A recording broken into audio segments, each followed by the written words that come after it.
नमस्कार दोस्तों, स्वागत है सभी का। आज हम सभी लोग चर्चा करेंगे टैक्स फ्री फिल्मों के बारे में कि आखिर कैसे चर्चा में क्यों है, कैसे किसी फिल्म को टैक्स फ्री फिल्म घोषित किया जाता है और लाभ क्या है इसका, और इसके अलावा हम लोग निष्कर्ष को देखेंगे। तो आइए हम लोग बारी बारी से देखते हैं। और जैसा कि सभी लोग जानते हैं कि द कश्मीर फाइल्स फिल्म जो है टैक्स फ्री घोषित कर दी गई है। ये कई राज्य सरकारों के द्वारा इसे टैक्स फ्री घोषित किया गया है। और जैसे कि हम आप सभी को उन राज्यों का नाम गिना देना चाहते हैं कि जैसे गुजरात, उत्तर प्रदेश, उत्तराखंड, गोवा, त्रिपुरा और कर्नाटक, ये ऐसे मध्य प्रदेश ऐसे राज्य हैं जो कि द कश्मीर फाइल्स फिल्म है, जो विवेक अग्निहोत्री द्वारा निर्देशित फिल्म है। और इसके जो प्रोड्यूसर हैं उनका नाम है अभिषेक अग्रवाल।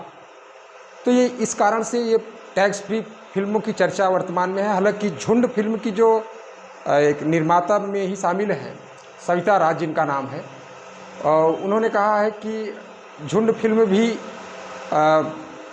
काफ़ी सामाजिक मुद्दों को लिए हुए फिल्म बनी हुई है, जिसमें अमिताभ बच्चन अभिनय उन्होंने किया है। तो इन सब चीज़ों को देख करके हम जो है कि आज टैक्स फ्री फिल्मों के बारे में आप सभी को कुछ जो है इसके महत्वपूर्ण पहलुओं के बारे में चर्चा करना चाहेंगे। तो देखिए, हम लोग देखते हैं कि चर्चा में तो क्यों है, ये तो सभी लोग समझ गए। द कश्मीर फाइल्स जो कि एक पलायन पे बनी हुई है, एक त्रासदी पर, जो बहुत ही दर्दनाक एक तरह से कहा जाए कहानी पर आधारित फिल्म है, और जिसको कि काफ़ी राजनीतिक समर्थन भी मिला है। और इससे जो है एक तरह से कहा जाए कि राजनीतिक समर्थन के साथ साथ लोग जो है कश्मीर के इतिहास, उस इतिहास को बहुत से ऐसे लोग जान सके जो कि जिसके बारे में कि आम लोग, बहुत से कम लोग इसके विषय में अच्छी तरीके से जानते थे। तो फिल्में तो एक तरह से कहा जाए, फिल्में जो है समाज का दर्पण इसीलिए कही जाती हैं कि समाज में किसी भी ऐतिहासिक घटना को एक चलचित्र के माध्यम से लोगों के बीच प्रस्तुत करना, ताकि जो है कि लोग उसको अच्छे तरीके से जान सके। किसी के दिमाग में कोई भी चीज़ अच्छी तरह से समझ में तब आता है जब उसका अच्छे से फिल्मांकन किया गया हो और अच्छे तरीके से समझाया गया हो।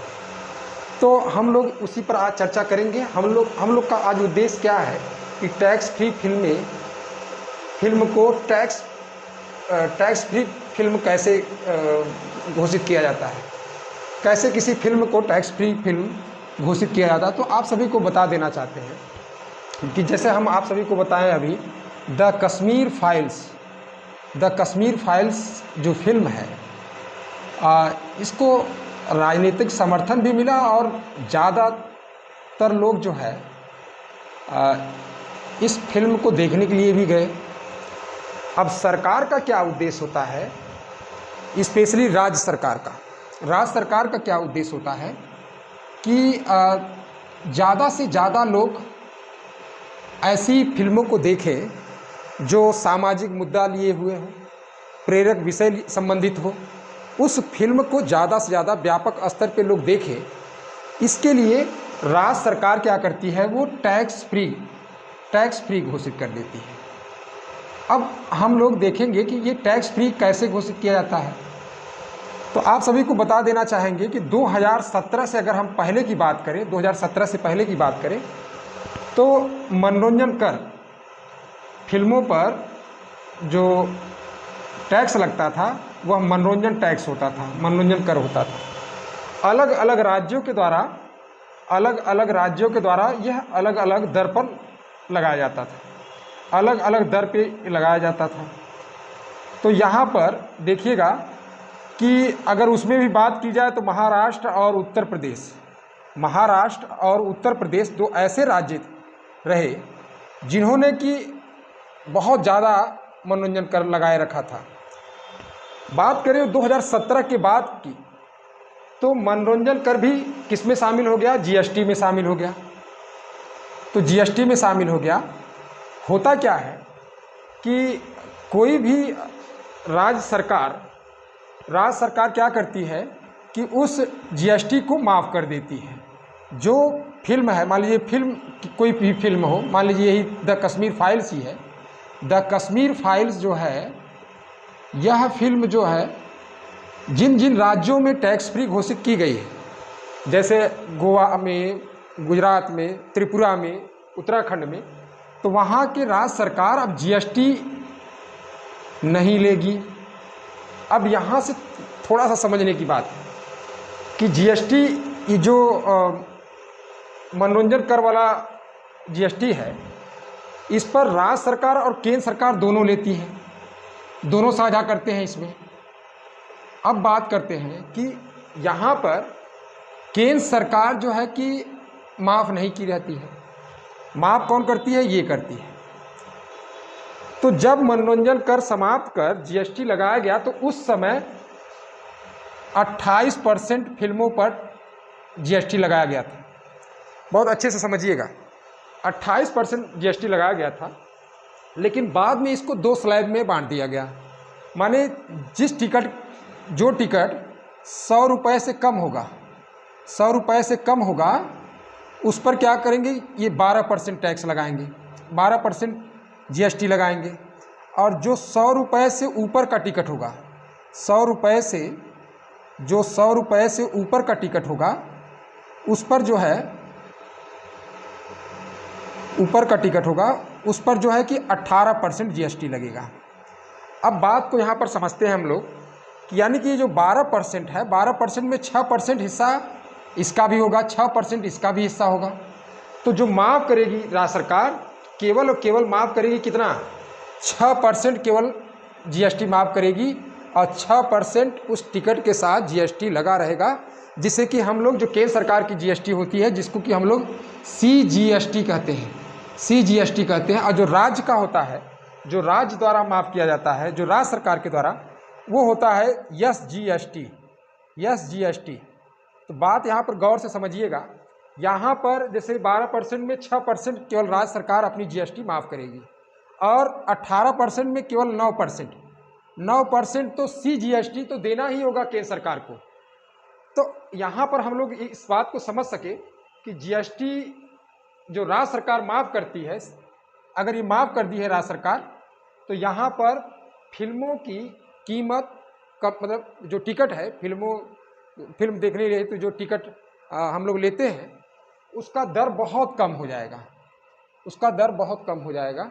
तो इस तरह से हम लोगों ने इसको समझ सका कि कैसे किसी फिल्म को टैक्स फ्री फिल्म घोषित किया जाता है। तो इसके लिए एक सामान्य नियम होता है कि वह मजबूत सामाजिक मुद्दा लिए हुए हो, राज्य सरकार को लगता हो कि भाई माफ़ करना चाहिए, ज़्यादा से ज़्यादा लोग देख सके। दूसरी बात कि प्रेरक विषय से संबंधित हो। तो इन सभी इस तरह से अगर संबंधित कोई फिल्म होगी तो उसे टैक्स फ्री घोषित कर दिया जाएगा। अब इसका लाभ तो आप लोग समझ ही गए। इसका लाभ ये होगा कि जो भी फिल्म देखने जाएगा, कम दर पर जो है कि उसको टिकट मिलेगा, तो ज़्यादा से ज़्यादा लोग देखेंगे। हालांकि फिल्म निर्माता को बहुत लाभ नहीं होता है इससे, फिल्म निर्माता को लाभ नहीं होता है, बल्कि इसके माध्यम से टैक्स फ्री जब कर दिया जाता है, घोषित कर दिया जाता है, तो फिल्म निर्माता उस टैक्स फ्री के आड़ में अपने फिल्म का जो है प्रचार प्रसार, तो लोग नहीं होता है कि भाई टैक्स फ्री हो गई फिल्म, तो यानी कि बहुत अच्छी फिल्म रही होगी तभी टैक्स फ्री घोषित की गई होगी, या सामाजिक मुद्दा लिए हुए हो, या ऐतिहासिक घटना से संबंधित हो जिसको देखना चाहिए। बहुत सी ऐसी फिल्में रही जिसको कि 1982 में गांधी फिल्म को टैक्स फ्री घोषित कर दिया गया।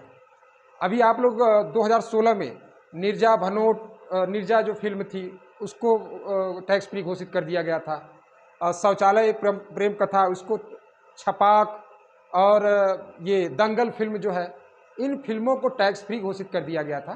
तो यहाँ पर हम लोगों ने समझा कि टैक्स फ्री फिल्मों में राज्य सरकार, ज़्यादातर मामलों में राज्य सरकार टैक्स फ्री घोषित कर देती है, और जब टैक्स फ्री घोषित कर देती है उसे, तो उसका टिकट दर माने टिकट का मूल्य बहुत कम हो जाता है। तो ये सभी लोग समझ गए। निष्कर्ष की अगर बात करें हम लोग, तो निष्कर्ष बड़ा सामान्य सी बात है कि अगर इस तरह की कोई फिल्म बनती है कि जो लोगों को एक नई सीख, एक नई समझ विकसित करती हो, या एक तरह से कहा जाए हम लोग कह सकते हैं कि लोगों को उस फिल्म को देखना चाहिए। तो सरकार का ये प्रयत्न जरूर होना चाहिए कि वह टैक्स फ्री घोषित कर दे, और केवल और केवल कुछ अपने मतलब अपने पार्टी के, या एक तरह से कहा जाए कि एक इस तरह से मतलब वो व्यापक आधार लिए हुए हो, माने सामाजिक मुद्दा, ऐतिहासिक घटना, या एक तरह से कहा जाए कि वो ऐसी फिल्म हो ताकि सभी लोग उस पर एक मत हो कि यह फिल्म लोगों के लिए, लोगों को देखना चाहिए। तो उस पर सरकार को इस तरह से करना चाहिए। तो मेरा ये मानना है। और टैक्स फ्री फिल्मों के बारे में आप सभी लोग जान लीजिएगा, टैक्स फ्री फिल्में जो ज़्यादातर होती हैं, सामान्य नियम के तहत उसे टैक्स फ्री घोषित राज्य सरकार कर देती है। तो यही इसका मूल जो है वो है। तो नमस्कार, जय हिंद, जय भारत। अगर आपको पसंद आया हो, ये जानकारी आपको अच्छी लगी हो, तो ज़रूर जो है कमेंट करिएगा और ज़्यादा से ज़्यादा लाइक करिए। जय हिंद, जय भारत।